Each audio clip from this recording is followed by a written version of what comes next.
Fabrice Bory, bonjour. Bonjour. Alors, vous êtes consultant en ingénierie culturelle, c'est-à-dire que vous travaillez au sein d'une coopérative d'activités d'emploi culturel. Vous soutenez des projets, je crois, culturels et peut-être aussi généralistes, mais vous êtes aussi le soutien de projets artistiques. Oui, tout à fait. En fait, la particularité des coopératives d'activité d'emploi, c'est qu'elles facilitent la diversité des projets. Donc, je travaille en mode projet généralement. Là actuellement, je travaille sur un projet de renouvellement urbain autour de la création de projets artistiques, culturels et la coordination de ces projets dans un environnement urbain qui va être modifié, donc avec une très grosse déconstruction, etc., etc. Je travaille aussi en soutien de projets artistiques.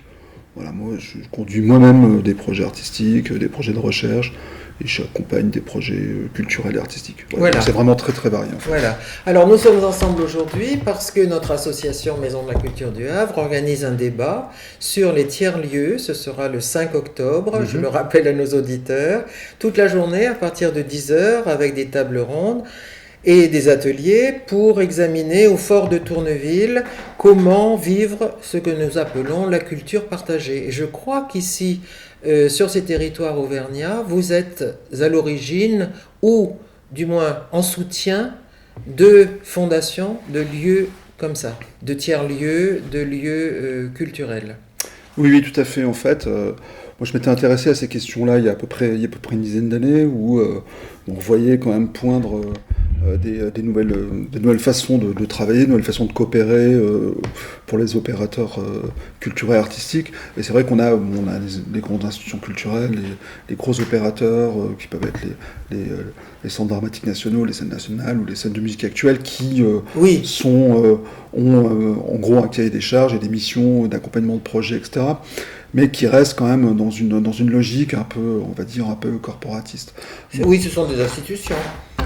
On peut dire ça comme ça. Oui. Moi, ce qui m'intéressait plus, c'était des démarches qui arrivaient plutôt de porteurs de projets et plutôt en milieu rural. Il y en a beaucoup qui se sont développés sur l'espace massif central, en fait, dans la logique de développer à la fois du service, d'avoir vraiment un rapport assez fort à l'artistique, c'est-à-dire de travailler sur de la matière artistique, que ce soit du spectacle vivant, que ce soit d'autres esthétiques qui peuvent être aussi liées à l'écriture, à la lecture, à la peinture, tout ce que vous voulez. Donc il y avait quand même cette dimension-là. Aussi un rapport au territoire, puisque la volonté de s'inscrire dans un territoire plutôt milieu rural. Un rapport à l'économique également, puisque ces projets-là sont porteurs soit de redynamisation économique de territoire, soit portent eux-mêmes des projets qui s'inscrivent dans une dynamique économique, et également un rapport à l'innovation, puisque c'est des façons de faire qui développent des logiques collectives, qui agrègent des savoir-faire, etc., qui sont et au profit, on va dire, d'une communauté qui n'est pas forcément uniquement la communauté qui va s'intéresser à la culture et au spectacle. On est vraiment dans une logique très très transversale. Oui, c'est ça. Alors j'ai l'impression que ces projets, à l'origine de ces projets, il y a des personnes, des habitants d'un lieu, d'un territoire qui projettent de créer, peut-être dans un espace libéré, un quoi ?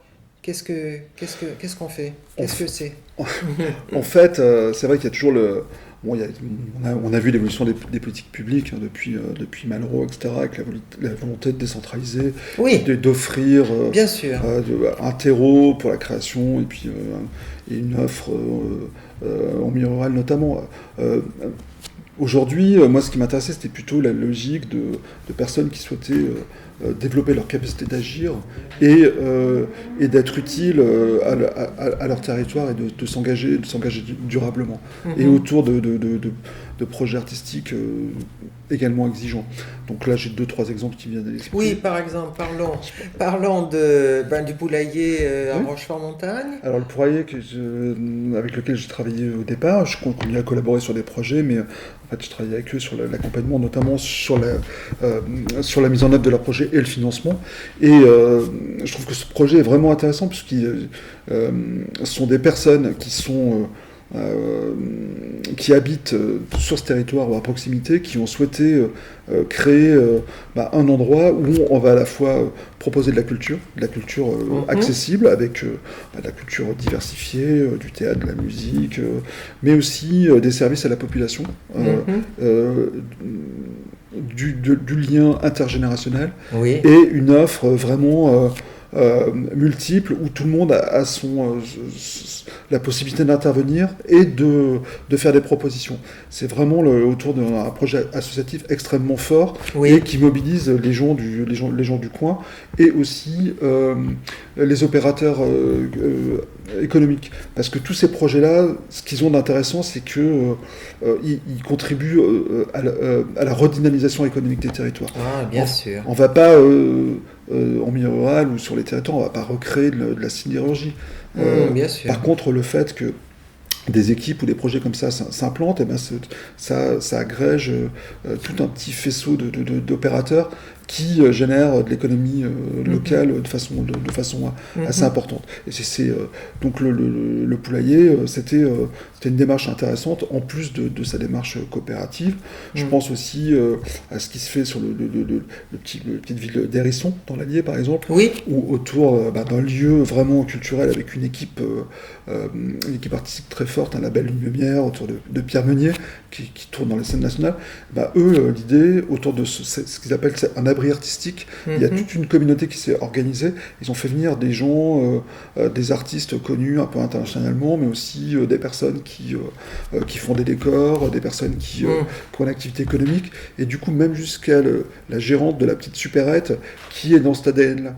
Voilà. J'ai l'impression qu'au départ, il y a quand même une grande confiance des fondateurs, on va dire, ou de ceux qui ont les premières envies, grande confiance dans les personnes qui entourent, les habitants, les gens qui sont bourrés de talent et qu'on ne connaît pas forcément. Donc tous ces gens-là peuvent s'agréger autour d'un projet commun. Oui, en fait, moi, c'est ce que j'ai constaté, et c'est vraiment étonnant. Je pense à un autre lieu aussi qui s'appelle La Licorne, qui s'est créé dans Saint-Germain-Lambron. Voilà, qui s'est créé dans un village de 2000 habitants. Le point de départ, c'est une classe d'école qui va fermer. Une classe d'école qui va fermer, donc des parents d'élèves sont mécontents, ils se réunissent et ils se disent, on va se battre pour que l'école ne ferme pas. Cette classe ne ferme pas, mais aussi on va faire des choses ensemble. Donc ils commencent à organiser des petites manifestations, et de fil en aiguille, ils récupèrent un lieu, ça fonctionne. Aujourd'hui, ils ont plus de 700 adhérents, ils rayonnent sur 150 communes. Wow. Et en fait, ils gèrent la médiathèque parce que les politiques publiques ne sont pas en capacité de le faire, etc. C'est complètement dément ce qu'ils font. Et c'est là aussi où moi je trouve qu'il y a parfois un peu un hiatus avec la question des politiques publiques, parce que les politiques publiques ne peuvent pas porter ce type de projet. Et quand elles veulent, après dans des grandes villes, on en voit des comités d'agglomération, des métropoles qui veulent leur tiers-lieu ou leur fabrique culturelle, qui mettent les moyens, qui choisissent des professionnels pour encadrer, etc. Par exemple, le lieu unique à Nantes, Ce genre de lieu, ou le Shadok, ou des lieux comme ça. Là, on est plus dans l'idée que des personnes agrègent leur savoir-faire et créent vraiment du lien social, de la culture, et souvent ont du mal à avoir le soutien des politiques. C'était ma question. Est-ce que les politiques publiques soutiennent ces projets ? Est-ce qu'ils trouvent des financements ? Parce qu'il en faut. J'imagine on ne fait pas ça sans argent. C'est souvent le problème. C'est-à-dire que quand il n'y a pas eu le désir de la collectivité de sentir ce mouvement-là, c'est-à-dire que soit par rapport à soit quelqu'un au niveau de la collectivité, soit on va dire une collectivité entre guillemets supérieure, puisque les départements, maintenant les régions essaient quand même d'insuffler ces dynamiques parce qu'elles sont importantes pour revitaliser les territoires. Souvent il y a un peu de défiance. Si on prend par exemple le Poulailler, qui est un lieu que je trouve génial, qui fonctionne hyper bien dans une logique démocratique, c'est incroyable tout ce qu'ils font, et ben les élus de la communauté de communes, ils ont un peu peur en fait. Ils ont un peu peur, il y a le soutien que d'une personne. Pour les autres, ils voient ça comme un objet un peu mystérieux, un peu exotique, qui ne rentre pas sous les fourches codines des politiques publiques. Quoi. Donc, la licorne, il y a un soutien assez fort localement, l'engagement de la commune, mais pour aller... L'État, les représentants de la DRAC, je trouve ça génial, etc. Mais il n'y a pas d'argent qui arrive. Donc, et là, par exemple, avec la disparition des emplois aidés, ils ont beaucoup souffert. Beaucoup de lieux ont souffert par rapport à ça. Parce que, il me semble, c'est bien, on parle beaucoup de... Moi, j'ai assisté à beaucoup de débats, Avignon ou autres, sur les questions des tiers-lieux culturels, etc. Bien sûr. Et où on est quand même sur le haut du panier, c'est-à-dire les projets très financés. Or, là où il y a peut-être le plus de besoins, c'est quand il n'y a pas d'équipement culturel ou quand on est sur des endroits un peu plus appauvris en termes d'espace. Et ces endroits-là, moi, je trouve qu'ils correspondent très très bien. Ils remplissent leur vocation à fond. Ils sont portés par des gens qui sont dans des relations de confiance et qui aussi amènent parfois des propositions artistiques qui sont vraiment chouettes. Quoi. Est-ce que l'Europe participe au financement également ? Alors il y a eu, je parle par rapport à l'endroit où j'intervenais, c'était en région Auvergne-Rhône-Alpes. Il y avait...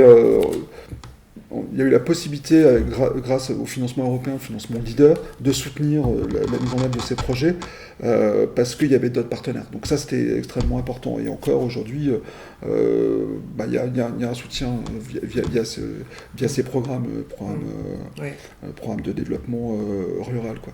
Mais pour inscrire durablement du projet et arriver dans le financement, c'est pas forcément extrêmement simple parce que les collectivités aujourd'hui n'ont pas forcément beaucoup de moyens, surtout en rural.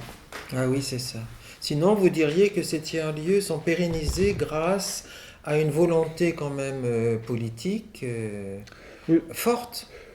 Disons qu'il me semble que une fois, ceux qui ont fait la démonstration en tout cas de leur capacité à remplir des missions culturelles, artistiques, mais également de plus de droits communs, puisque souvent, si on prend les lieux que je vous citais tout à l'heure, par exemple la licorne et le poulailler, c'est des endroits où la population va se retrouver.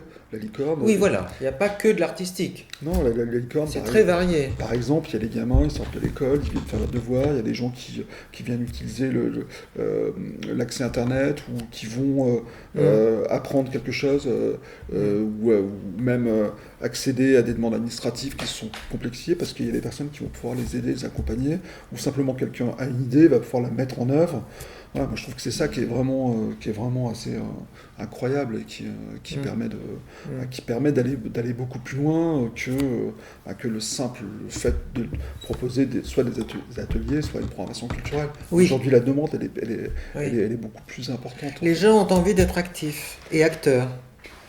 Moi, il me semble que, de ce que j'ai pu observer, il y a en tout cas des catégories de personnes qui souhaitent s'engager, qui souhaitent échanger, qui souhaitent trouver des espaces qui ne sont pas des espaces uniformisés ou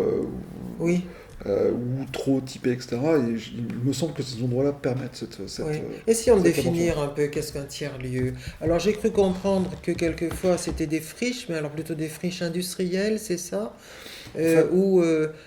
j'ai lu aussi un truc assez amusant, c'est une définition amusante, c'était donner un espace sans personne à des personnes sans espace. Mais bon, c'était dans un article du Monde, c'était plus une blague qu'autre chose, peut-être. C'est assez amusant, cette définition. En fait, ce qu'on appelle tiers-lieux, globalement, ce sont des lieux qui sont entre la sphère privée et la sphère professionnelle. Quoi. C'est-à-dire ces endroits où on va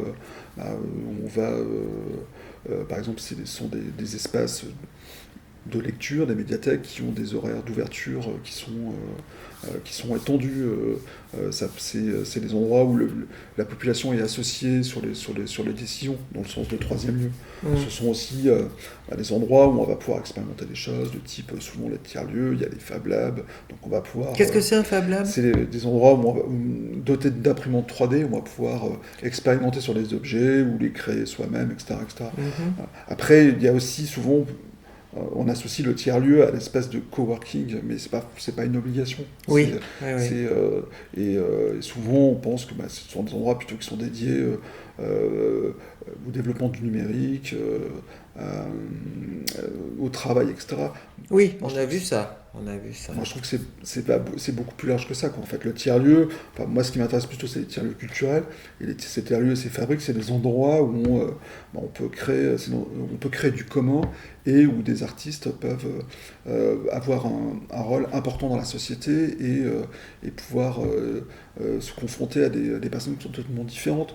Moi, j'étais assez surpris de voir comment, à certains endroits, des personnes qui sont exclues de certaines discussions peuvent justement amener des ressources importantes et du coup ça crée de la coopération et ça crée des endroits de partage et profitables pour tout le monde. C'est-à-dire que l'artiste là trouve une vraie place dans certains endroits certains on les appellent, moi j'aime bien le terme d'abri artistique en fait, c'est-à-dire des abris pour la création. On n'est pas là pour mettre en danger, mais plutôt comme le principe de création, sont des endroits vraiment très sensibles et parfois qui peuvent mettre en difficulté les créateurs. Là on est plutôt pour... c'est un cocon où on va faciliter les choses qui vont se mettre en œuvre. Une sorte de Villa Médicis. Voilà, Villa Médicis, mais pas forcément avec les moyens en face, mais oui, en fait. Après, moi, j'aime bien aussi l'idée des premières fabriques, en fait, dans les années 70, telles que le Mecvec à Amsterdam, qui est maintenant un lieu de concert, et en fait, qui sont les héritières des formes de contestation sociale et politique des années 70. Donc, qui s'inscrivent dans les mouvements de contre-culture pour se différencier de la conception des pratiques artistiques dominantes des mondes institués de l'art. Ah oui, d'accord. Parce qu'il me semble aussi qu'il y a une notion de renouveau dans ce que vous avez dit au début sur les désirs de ces gens de se mettre ensemble pour soutenir un projet. Il y a une question de vivre autrement aussi, ou d'expérimenter, par exemple, je ne sais pas, l'écologie, la permaculture, des façons de faire société différentes. Il y a ça, et puis la question de la bienveillance aussi, je pense, qui est quand même assez important. Oui. C'est-à-dire que, bon, si on s'inscrit dans certains endroits de la création et où on montre ce qu'on va faire, il y a toujours parfois de la violence autour de ça, parce que peut-être les gens n'étaient pas préparés, peut-être que c'est pas terrible ce qui est proposé, etc. Mais il y a quand même... et ces endroits-là, ils sont... ces fabriques proposent des endroits qui préservent un peu les artistes. Et je trouve que c'est plutôt une bonne chose en fait. Puis il y a aussi le fait que chacun peut apporter par la mutualisation ces endroits de compétences qui peuvent être bénéfiques. Et puis après, il y a aussi la question de la gouvernance. La gouvernance, on prend une scène nationale, on va prendre un CDN. Un CDN, il y a une équipe artistique qui est nommée, ils font leur projet, ils le développent, ils irriguent les territoires, comme ils aiment bien dire. Et bon, voilà, c'est comme ça. Là, je pense qu'il y a des endroits de partage et d'autogestion et de collectifs qui agissent aussi sur le processus artistique, et je pense qu'ils l'enrichissent. Est-ce que c'est pas aussi parce que la fondation, dans le fond, est inversée, c'est-à-dire elle part d'un contact humain, d'une chaleur humaine entre des habitants qui ont envie de faire quelque chose ensemble, et qu'à ce moment-là, ils créent une structure, alors que quelquefois, la structure existe, donc, et elle agglomère des gens, des projets. Oui, tout à fait. Après, je pense qu'il y a quand même... L'embryon, c'est le projet artistique, quoi. C'est-à-dire qu'il faut s'il n'y a pas un projet artistique, s'il n'y a pas vraiment cette exigence-là, c'est ça. Ce qui est produit, c'est pas forcément... c'est pas forcément plus intéressant que ça. D'accord, parce que le mot exigence me plaît, parce que justement, c'était une de mes questions. Est-ce que dans ces tiers-lieux, comment dire, est-ce qu'on se préoccupe, alors je le dis vraiment avec beaucoup de précaution, de qualité, d'excellence, voilà. Je pense que ça, c'est pas du patronage. Je n'ai rien contre le patronage, mais enfin c'est pas la même chose, quoi. Je pense que ces questions, elles sont intégrées dans les processus de création, oui. Et que il y a quand même beaucoup d'offres, beaucoup de projets, et ce qui va sortir, ces endroits sont quand même investis par des personnes qui ont des choses à dire et qui sont des artistes qui ont une vraie qualité, quoi. Voilà, c'est ça, c'est ça. Oui. Je parle pas de... Moi, là, je suis bien dans les endroits où on est sur des logiques de professionnalisation, de création, pas sur des choses un peu plus loisirs, occupationnelles. Oui, voilà, c'est ça, hein, on est bien d'accord. Oui. Ça, c'est très bien. Ça existe, etc. Oui. Mais bien sûr. l'endroit... les endroits intéressants autour de ces pratiques-là, c'est des endroits qui vont quand même chercher chercher de la matière artistique qui a un peu de consistance, quoi. Oui, qui soit nourrissante aussi. Oui, hein. Oui. Parce que j'ai pas l'impression que les gens qui se réunissent autour de projets aient envie de pas grand-chose. Ils ont envie de beaucoup. Ils sont exigeants eux-mêmes. Bien sûr. Il me semble. Hein. Oui.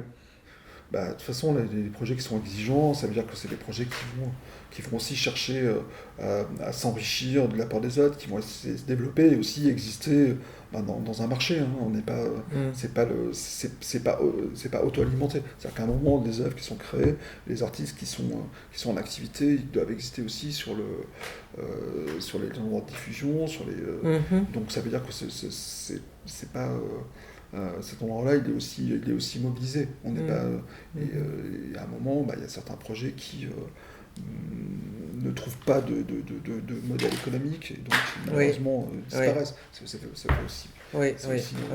Est-ce que, alors là, c'est pour critiquer, est-ce qu'on pourrait dire que c'est un phénomène de mode ou est-ce que c'est plus profond que ça? Non, je pense que c'est durable, hein, parce que moi, les endroits que je connais bien, que j'ai pu observer depuis une dizaine d'années, ils sont... le poulailler, je crois que si c'est depuis 2003, il me semble. 2003-2009, je crois, vous les avez... moi, je dirais plutôt 2000... Non, 2009, pardon. 2009-2016, pardon. 2010, oui. À peu près. Oui. Eux, ils ont les premières années qui étaient un peu difficiles, mais ils se sont battus, ils ont un très bon résultat. Donc là, c'est durable. C'est la même chose. Moi, je ne connais pas de tiers-lieux... ou de fabriques culturelles comme ça qui est fermée. J'en connais aucune. Ah d'accord. Ouais. Oui, entendu. J'en connais aucune et je sais que c'est un modèle une façon de procéder qui intéresse et qui est plutôt qui fascine, quoi. Oui. Après. Alors, autre question méchante, est-ce qu'on pourrait dire que les pouvoirs publics se débarrassent un petit peu du fardeau culturel et d'animation du territoire sur les tiers-lieux? Non, en fait, je pense que c'est le phénomène inverse. C'est-à-dire qu'on est plutôt sur des logiques d'injonction, en fait. C'est-à-dire que ces structures-là, ils ont défini, ils sont sur des usages, ils veulent parce que c'est relié à tout ce qui accueille une nouvelle population aussi, des gens de tout type qui viennent s'installer en milieu rural parce que certains en ont marre des grandes villes, on en marre de l'économie libérale et tout ça, et donc on a des territoires qui sont complètement recomposés, quoi. Et ces personnes-là, c'est des personnes souvent qui ont envie de s'engager et qui mettent en œuvre des projets. Et ils le font souvent en amont des politiques publiques, et parfois quand ils vont les voir, des fois ça crée ça crée un peu de la concurrence, ça crée des problématiques. Et donc ce qu'ils reçoivent en retour, c'est très bien, vous avez fait ça, mais on ne vous a pas demandé de le faire. Donc maintenant vous demandez notre soutien, nous on a notre propre projet qu'on va aider. C'est plutôt dans ce sens-là que ça se se frictionne. Ouais. Ça c'est dommageable aussi. Ouais, c'est dommageable. Parce que si on fait société, si on fait un bien commun, dans le fond, tout le monde pourrait peut-être se retrouver. Non, c'est pas si simple. Oui, non, Après, tout le monde n'est pas comme ça. Hein. Il y a les collectivités, les mairies même qui font des appels à projets pour ils ont un lieu, ils aimeraient bien voir quelqu'un développer un projet artistique et culturel autour de ça. Oui, ça existe. Oui. Mais les projets les plus solides que j'ai vus, souvent, c'est un groupe de personnes qui s'est regroupé autour d'un objectif, un objectif commun, c'est-à-dire un objectif de développer de l'activité, de rendre vivables certains espaces qui sont un peu oubliés. Oui. Et après, c'est pas forcément évident de raccrocher ça aux politiques publiques, malheureusement. Quoi. Mais bon, ça peut évoluer. Quoi. Ça peut évoluer. Oui. Donc à la base, il faut un grand désir d'un fondateur, d'un groupe. Il faut quelque chose de fort. Ah oui, c'est sûr que parce que vu l'énergie qu'ils mettent dedans, sur le temps passé notamment, s'il n'y a pas de... Non, ça c'est évident. C'est évident, c'est de la passion, mais c'est aussi... en retour, je pense qu'en retour, ce qui est produit, il y a... pour les bénéficiaires, c'est quand même remarquable. Hein. Oui. Franchement, moi je pratique tous les endroits de la culture. J'avoue que j'ai beaucoup de plaisir à aller voir certaines programmations, certaines soirées, ou participer à des temps de rencontre dans ce contexte-là, parce que c'est... tout le monde est à sa place, et on sent qu'on n'est pas... on est ensemble, vraiment. Qu'il n'y a pas de codification, il n'y a pas besoin de décoder systématiquement. C'est pas de la connivence, c'est être ensemble. Oui. Où est-ce qu'on peut trouver des nouvelles de ces lieux? Alors, le cabaret, le poulailler, je crois, il a une page Facebook. Hérisson... qu'est-ce qu'ils ont aussi? Ils ont un site peut-être? On peut les retrouver. C'est le site de la compagnie, je pense que la Belle Meunière. La Belle Meunière. Il y a aussi à Saint-Germain-Lembron. La Licorne. Ils ont une page Facebook. On les trouve aussi sur Google. Voilà, donc on peut trouver des nouvelles de ces lieux. Oui, tout à fait. Voilà. Bon, écoutez, moi j'allais conclure en disant que peut-être c'est... L'émergence de ces lieux prouverait, mais je ne sais pas si c'est vrai, vous allez me dire, Fabrice Bory, prouverait que les utopies de Malraux et compagnie en 59, finalement, récoltent, ont facilité que les gens s'approprient la culture. Quoi. Voilà, c'est une récolte suite au désir de démocratiser, de répandre, que son souci, son rêve, c'était de répandre les arts. Alors évidemment, c'était fou, mais est-ce que ça serait pas en lien comme ça Je sais pas, en fait, je connais pas suffisamment le sujet autour de Malraux. J'ai bien vu tout ce qu'il a fait, les produits, etc. Moi, de Malraux, il y a un élément que je retiens qui m'a dans son discours de politique générale, je crois que c'était à l'Assemblée nationale, quand le ministère a été créé, c'est qu'avec la mise en place des MJC, tout ça en région, on disait dans 5 ans, plus personne ne pourra parler des régions et utiliser le terme province. Oui. Je crois qu'on l'entend encore pas mal. Eh bien, peut-être de moins en moins. On va en rester là, parce que du coup, peut-être c'est un grand compliment qu'on fait au tiers-lieu. Chaque province a son pari. Voilà, à tous les sens du terme. Merci beaucoup, Fabrice Bory. Merci bien.